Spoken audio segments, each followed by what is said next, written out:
Ви благодарам. Почитувам колега Тунтев. Ве гледам во очи и искрено не можам да си поверувам и ве жалам. И не знам дали вие воопшто знаете што овде искажавте од говорницата на Република Македонија.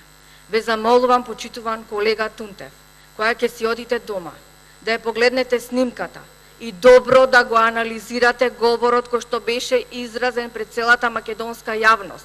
И очекувам кога ќе дојдете утре тука, од говорницата повторно да им се извините на вашите сограѓани, македонци, и на сите останати етникуми кои што живеат во Република Македонија, бидејќи вие преку вашиот говор крајно ги девалвиравте. Не можам да поверувам дека со една ваква девалвација говорите кон ова што вас, како Томислав Тунтев, ве прави личност, ве прави посебен човек, човек кој што говори свој посебен јазик, мајчин јазик, македонски.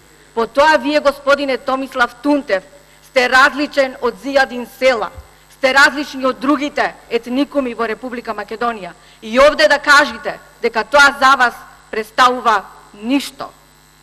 Ништо тоа за вас не представува. Вие, вашиот мајчин јазик, го доведовте во една хазарска игра, за да можете со него да манипулирате, да тргувате за одредени интереси кои што не знам, некој ви ги дал да ги постигнете.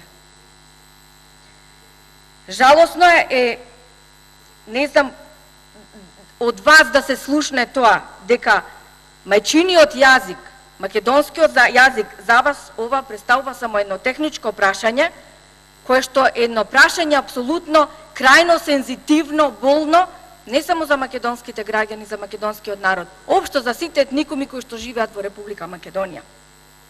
И да дозволите преку воведување на едно вакво законско решение во Собранието на Република Македонија да ја доведете во прашање една од одредниците по кој што еден народ е препознат од другите народи ширум светот.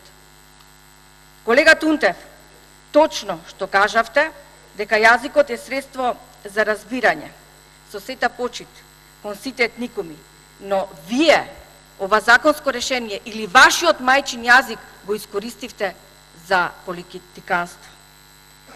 Јазикот на кој што се изразуваат етникумите не е доведен во прашање, ниту пак на некој им се забранува да говори на нивниот мајчин јазик.